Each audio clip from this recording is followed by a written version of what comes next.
السلام علیکم every one, کیسے ہیں آپ سب لوگ؟ امید کرتی ہوں کہ بالکل ٹھیک ہوں گے۔ تو آج ایک مرتبہ پھر سے میں لے کر آ چکی ہوں آپ سب کے بہت ہی پیارے سے ناول کو لے کر، جسے ہم آج پڑھیں گے۔ لیکن پہلے میں آپ سب کا بہت ہی زیادہ شکریہ ادا کرنا چاہتی ہوں۔ سنایا مجھے بتاتی ہے کہ آپ لوگ جو میسیجز میں اتنی محبت دیتے ہیں، مجھے بہت خوشی ہوتی ہے۔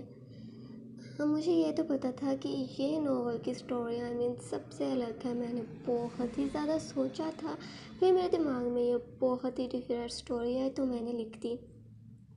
لیکن اب تو سبھی کہنے لگے ہیں کہ آپ کی سٹوری بالکل الگ ہے۔ سو تھینک یو سو مچ کہ آپ جیسے بہت ہی پیارے ریڈرز کی محبت کی وجہ سے ہم جیسے پیارے پیارے سے رائٹرز آپ کے لیے اچھی اچھی سٹوریز کو لے کر آتے رہتے ہیں۔ تو اب ہم پڑھتے ہیں ہماری آج والے ایپیسوڈ کو۔ لیکن آپ نے لازمی چینل کو سبسکرائب کرنا ہے اور ساتھ ہی ویڈیو کو لائک کرنا ہے۔ یہ انداز ہوتا ہے آپ کی محبت ہمیں شو کرنے کا۔ وہ لڑکی منہ بناتی پہلے تو وجہ پوچھنے لگی، لیکن پھر ارم کے سے گھورنے پر خاموش ہوئے کمرے سے باہر نکل گئی۔ صنم نے نہ جانے کیوں یہ سب کہہ تو دیا تھا، لیکن اسے خود معلوم نہ تھا کہ آخر اس نے یہ سب کیوں کہا۔ جبکہ اسے تو ارم سے نفرت ہے، وہ پھر چاہے کسی کے بھی ساتھ کچھ بھی کرے، اسے کیا۔ لیکن اب جب اس نے خود اسے کسی اور لڑکی کے قریب آنے سے روکا ہے، تو پھر کہیں ارم ایک مرتبہ پھر سے اس کے ہی ساتھ نہ وہ سب کرنے لگے۔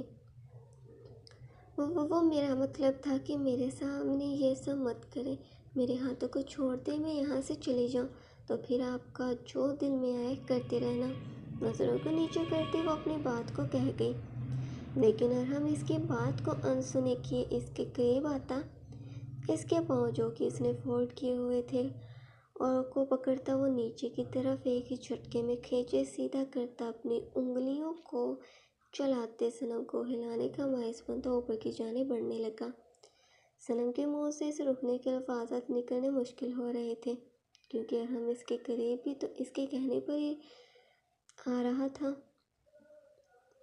جب وہ اس کے چہرے کے قریب ہوتا، غور سے اس کے چہرے کو اپنی نظروں کے حصال میں لیے دیکھنے لگا، تب صنم بھی اپنی نظروں کو ہرگز نہ پھیر رہی تھی، بلکہ خود بھی اسے دیکھتی۔ آگے وہ کیا کرے گا کے لیے خود کو تیار کیے جائے۔ اس کے چہرے کو ہلکے سے اپنے ہاتھ سے چھوتا، اس کے ٹھوڑے کو اوپر کی، تمہارے سامنے کوئی چھوٹا بچہ موجود نہ ہے جسے تم جھوٹ بول کر بیوقوف بنا لو گی۔ ارم رانا نام ہے میرا، جو کی ایک حرکت سے اس کے اندر چل کیا رہا ہے سمجھ جاتا ہے۔ اور جب وہ لڑکی میرے قریب آ رہی تھی تو تمہاری شکل کو دیکھ اس بات کو بخوبی سمجھ چکا تھا کہ تمہیں برا لگ رہا ہے میرے قریب کسی اور لڑکی کا آنا۔ نہیں، ایسا ہرگز نہیں ہے۔ ارم کے کہنے کے ساتھ ہی فوراً سے صنم نے نام میں جواب دیا، جیسے کہ اس کی کسی نے چوری پکڑ لی ہو۔ بچی ہو تم واقعی میں، ابھی تم خود بھی نہیں جانتی کہ تم کہتی کیا ہو اور اس کا مطلب کیا ہوتا ہے۔ اچھا لگا جو تمہارے اندر یہ جلن پیدا ہو رہی ہے، تم بھی مجھے کسی اور لڑکی کے قریب آنا پسند نہیں کرتی۔ ارم کی گرم سانسیں جو کہ وہ صنم کے چہرے کے قریب بولے اسے جھلسانے کا باعث بن رہا تھا، جس سے صنم کو اس بات کا اندازہ بخوبی ہو چکا تھا کہ اس کے اندر اس وقت کس قدر گرمی موجود ہے، کیسے وہ خود کو روکے ہوئے ہے اس کے قریب آنے کے لیے۔ اپنا ہاتھ اوپر کی جانب لے جاتا، وہ اس کے ہاتھوں کو بیڈ سے کھولے آزاد کیے دور ہوئے کھڑا ہو گیا۔ اپنے ہاتھوں کو آزاد پاتے ہوئے ایک نظر ارم پر ڈالتی، اپنے پاؤں بیڈ سے نیچے اتارے باہر کی جانب جانے لگی، لیکن ارم اسے ایسا کرنے سے روکتا، اس کے بازو سے پکڑے وہیں پر ہی روک دیا۔ بے شک آج اس ظالم رات کو بغیر تمہارے گزار لوں گا، لیکن اس میں مشکل تمہیں ہی ہونے والی ہے۔